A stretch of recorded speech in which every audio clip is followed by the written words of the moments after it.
Angin berhembus perlahan, Yesus berjalan di sebuah taman.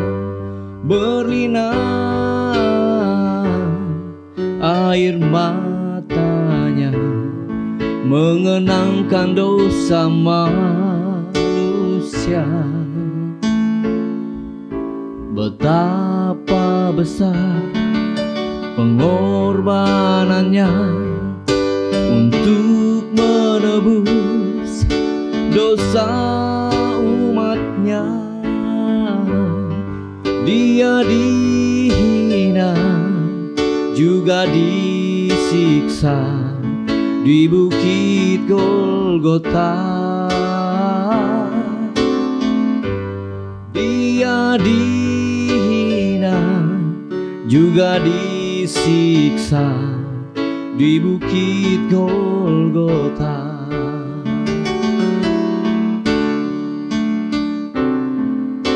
Betapa sengsara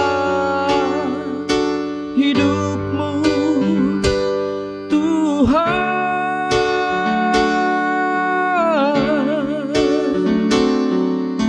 Yesus pun berdoa.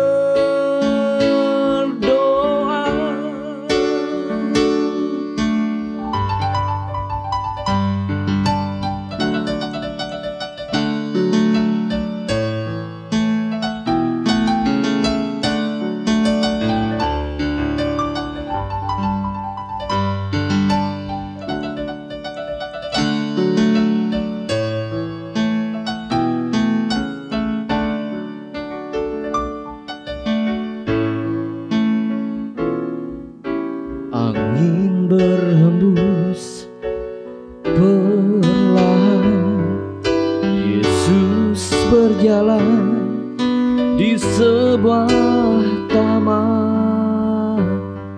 Berlinang air matanya mengenangkan dosa manusia. Betapa besar pengorbanannya untuk menebus dosa umatnya. Dia dihina juga disiksa di bukit Golgota. Dia dihina juga disiksa di bukit Golgota.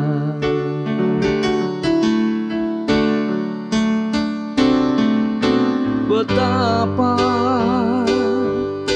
sengsara hidupmu, Tuhan.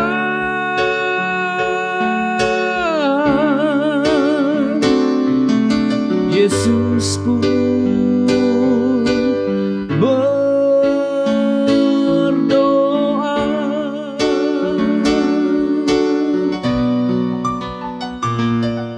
Yesus pun berdoa.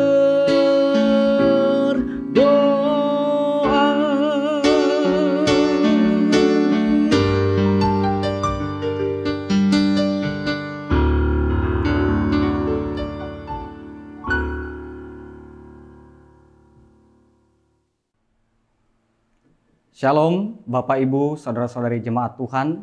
Puji Tuhan, pada hari ini kita boleh bersama-sama dengan sekalian orang percaya di tengah-tengah dunia ini, bahkan di segala masa dan tempat, boleh merayakan kemenangan Tuhan Yesus Kristus atas maut kebangkitannya yang menjadi dasar iman pengharapan kita.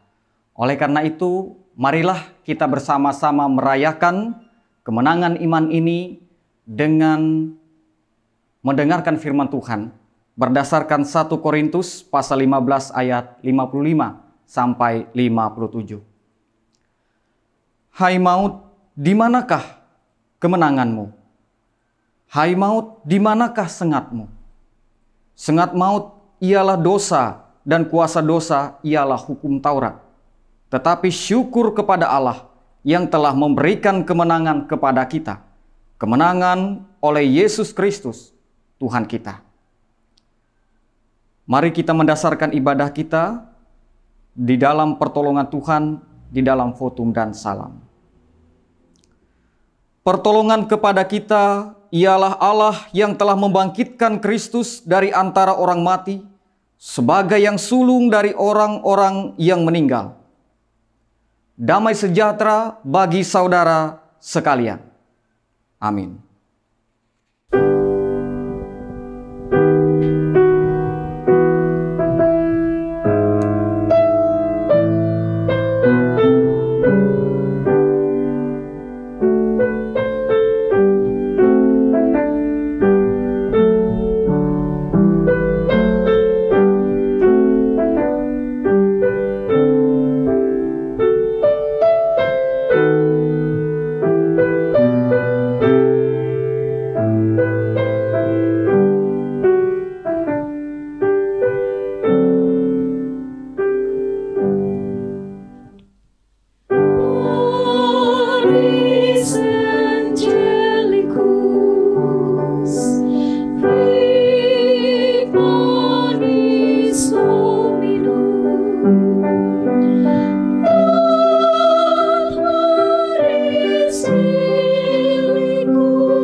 Jemaat Tuhan yang diberkati dalam Tuhan, mari kita bersama merenungkan kebenaran firman Tuhan.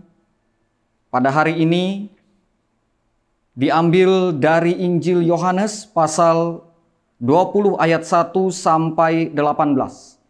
Sebelum kita merenungkan kebenaran firman Tuhan, marilah kita berdoa. Ya Tuhan, sumber hidup dan kehidupan kami, Allah yang menjadi dasar iman pengharapan kami, yang kami panggil dan kenal dalam anak-Mu yang tunggal Tuhan Yesus Kristus, yang telah menang dan memberikan kemenangan itu juga kepada umat-Mu yang percaya di dalam Tuhan. Sebentar dalam ibadah ini kami akan merenungkan kebenaran firman Tuhan pada hari yang begitu indah dan syukur ini. Kami mohon Tuhan menolong kami agar kami dapat merenungkan firman-Mu dengan urapan kuasa Roh Kudus. Sehingga kemenangan Kristus itu juga tetap kami yakini dan iman dalam kehidupan kami. Berkati jemaat-Mu yang mendengarkan maupun hamba-Mu yang menyampaikan, agar boleh menyampaikan sesuai dan seturut dengan kehendak Tuhan. Di dalam Tuhan Yesus Kristus kami berdoa dan memohon. Amin.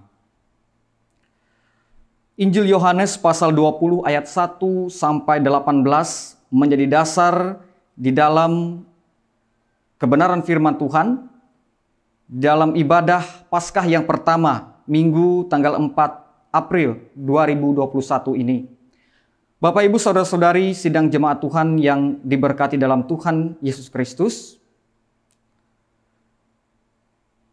Di dalam kita bergereja, kita sering melihat ada berbagai simbol-simbol kekristenan.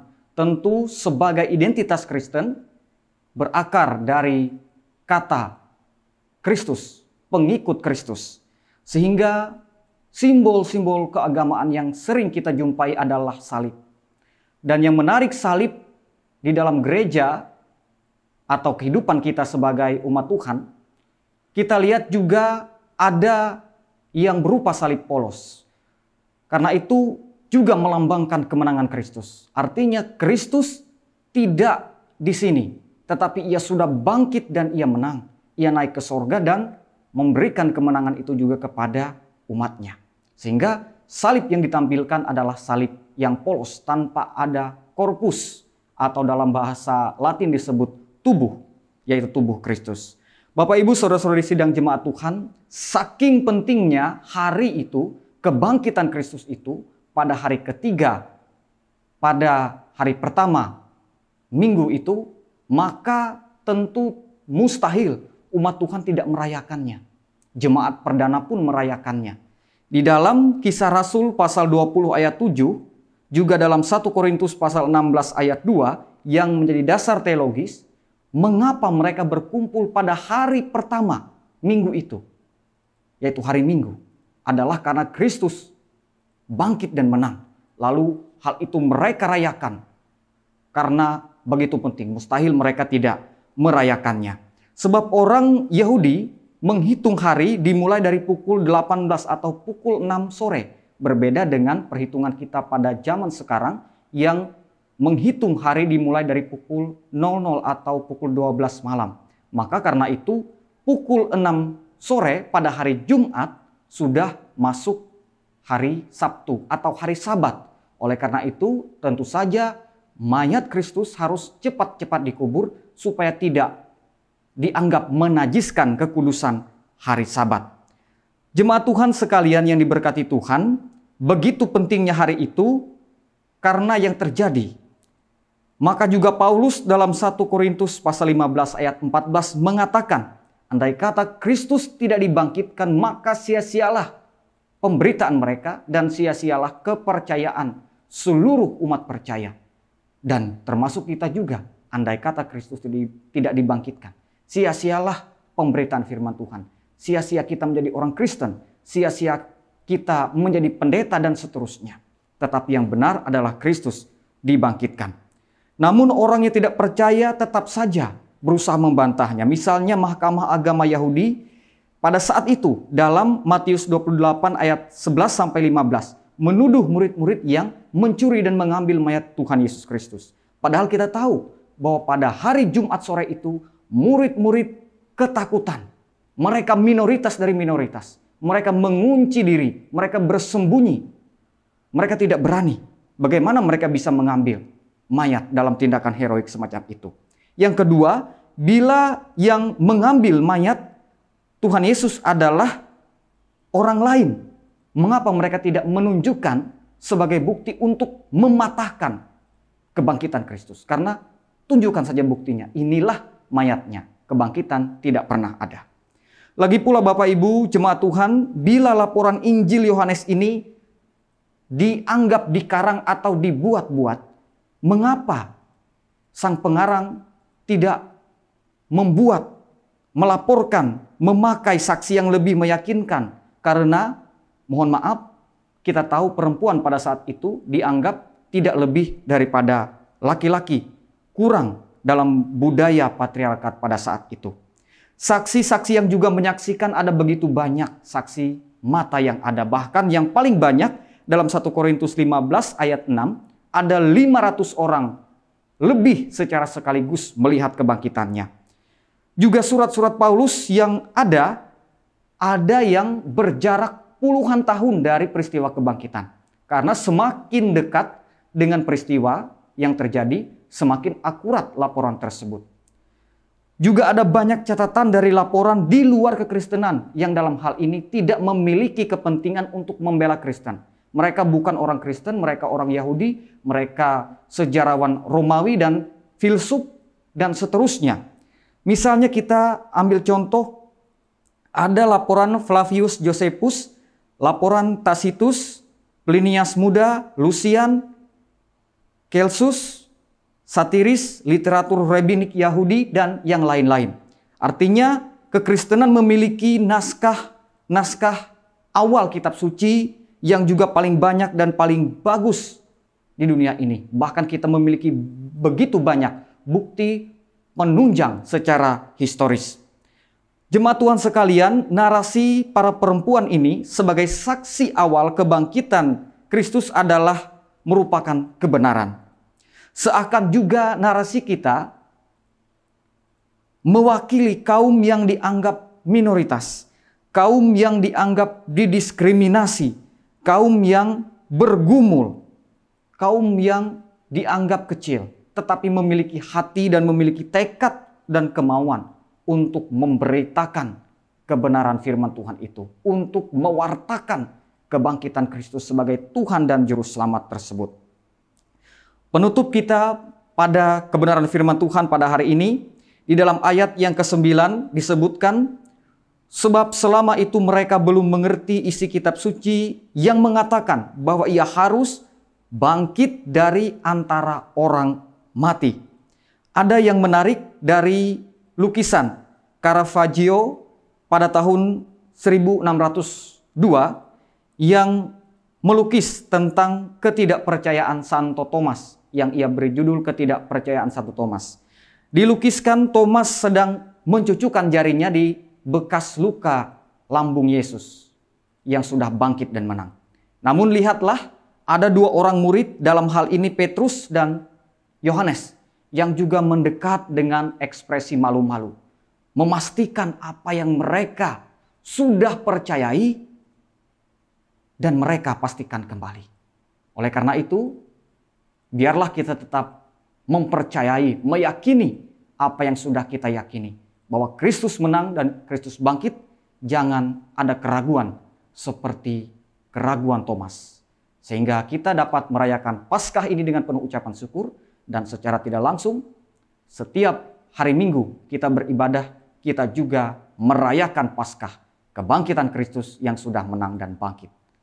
Kiranya Tuhan memberkati kita tiap hari. Selamat merayakan Paskah. Amin.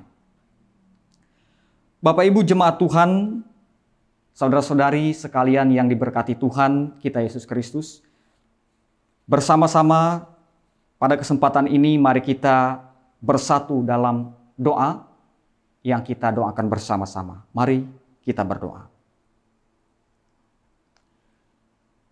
Ya Tuhan Allah Bapa kami yang bertahta di dalam kerajaan sorga, yang bertahta di seluruh semesta, yang bertahta di atas puji-pujian, hormat, sembah sujud dan ibadah kami sekalian umat-Mu.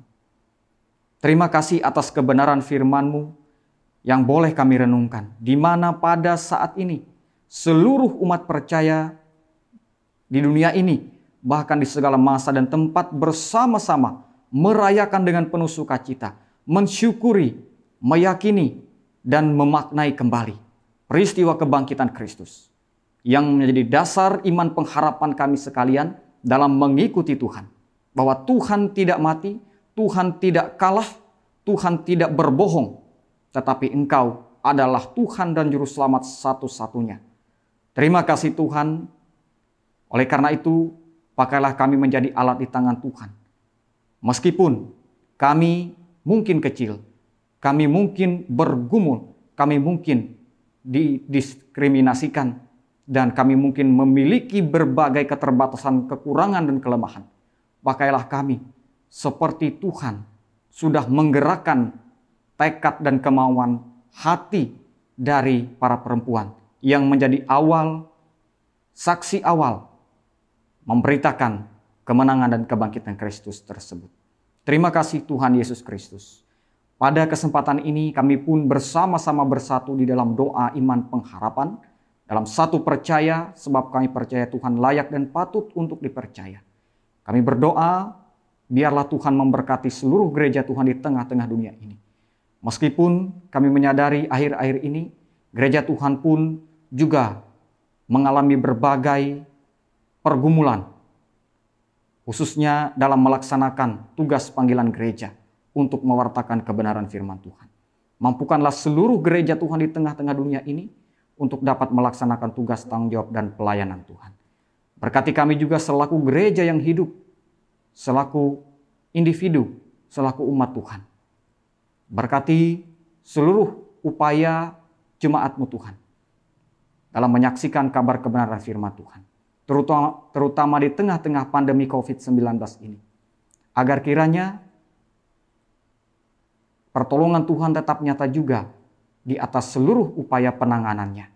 Sehingga semua adalah karena Tuhan dan kembali menjadi hormat dan kepujian bagi nama Tuhan. Bapa di sorga, tolonglah kami untuk memaknai hari Paskah ini dengan penuh iman pengharapan. Meskipun kami menyadari bahwa perayaan hari Paskah kerap kali tidak dirayakan semeriah hari Natal. Tetapi kami sungguh-sungguh meyakini bahwa Paskah juga begitu penting. Karena itu, tolonglah kami untuk memaknainya dengan baik dan benar, dengan penuh iman dan pengharapan. Bapa di sorga, berkati seluruh gereja Tuhan dan juga pemerintah bangsa negara kami, Republik Indonesia, dalam melaksanakan tugas tanggung jawab mereka. Biarlah kiranya Tuhan memberkati mereka dalam segala sesuatunya. Terpujilah nama Tuhan, ampun dosa dan pelanggaran kami. Sebentar Bapa, kami akan bersama-sama mempersembahkan persembahan syukur kami yang kami persembahkan seturut seluruh hidup dan kehidupan kami dengan penuh sukacita di dalam Tuhan. Karena Tuhan lebih dahulu mengasihi kami, karena Tuhan lebih dahulu berbuat baik kepada kami. Terimalah dan berkatilah seluruh persembahan syukur umat-Mu, baik persembahan yang kami persembahkan berupa barang materi ini maupun seluruh hidup dan kehidupan kami, agar berkenan di hadapan Tuhan. Persembahan syukur kami juga dapat dikelola oleh gereja Tuhan dengan penuh pertanggungjawaban. Terpujilah nama Tuhan, dalam Kristus Yesus kami berdoa dengan doa yang Engkau ajarkan.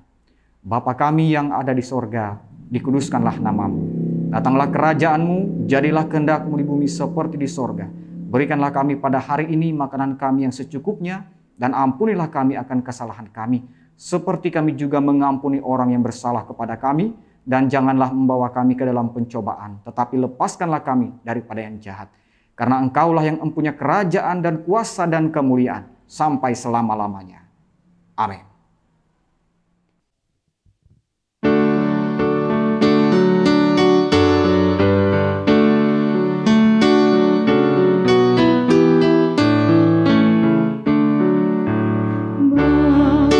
Sudah menyerah, ku